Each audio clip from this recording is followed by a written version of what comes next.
Thank you, Mr. Chairman. First, we all on this side of the dais are often prone to bragging about our own states, but in this case, I cannot fail to mention that a lot of the preparation for Montenegro's accession to NATO on the military and security side came through the partnership with the Maine National Guard.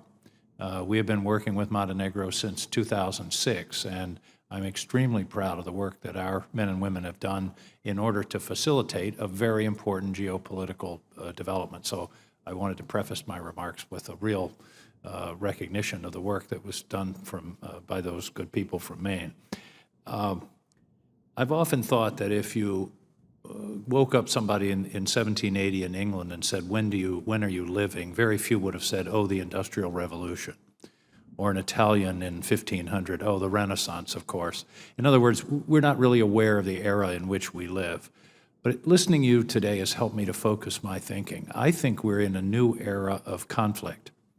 We talk about the Cold War, we talk about hot war. We are in a warm war with Russia that involves everything from cyber to disinformation to political disruption to coup attempts and military invasion in the Ukraine, for example.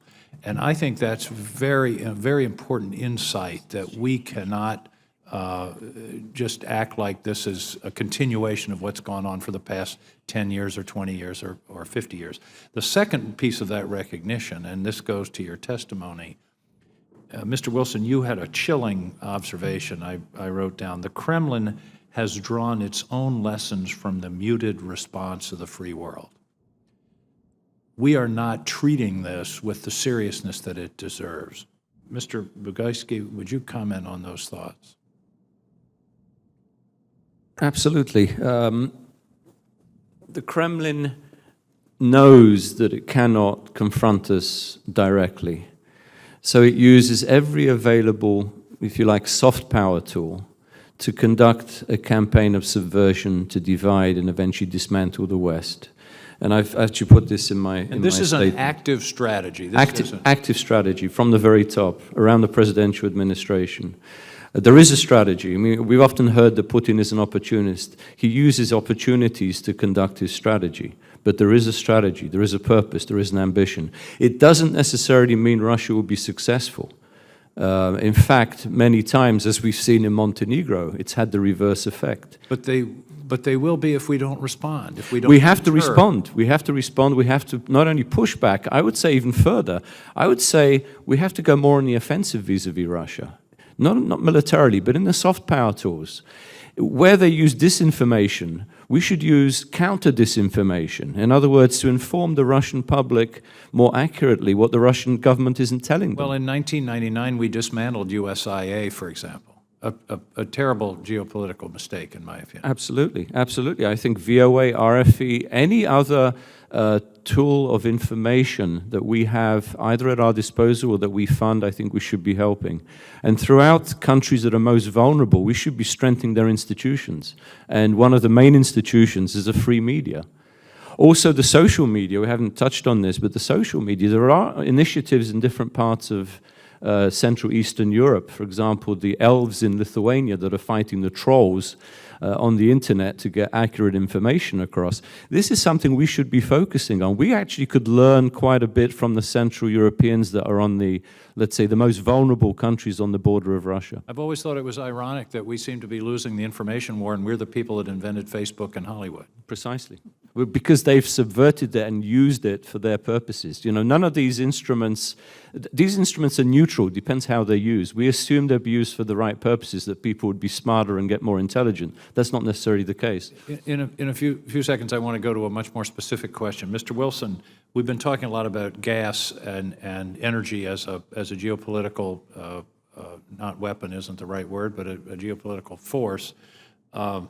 The difference is, though, and I wanted to ask you a bit more detail, maybe you can get back to me on the record, the differential between the price of pipeline-delivered gas and LNG. There's a $3 to $4 premium on LNG to liquefy, ship, and deliquefy.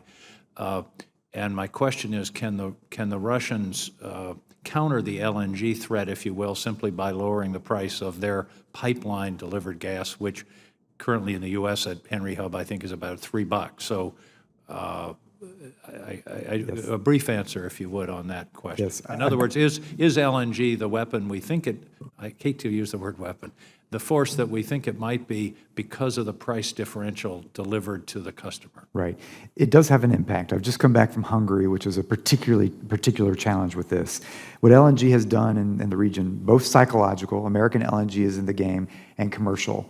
The Russian Gazprom has already said in Hungary, we will sell $1 cheaper than any offer you get in LNG through Kirk Island Terminal. Which from they Croatia. can do because they don't have to pay the shipping cost. But that still has a real concrete effect of introducing market economics into pricing.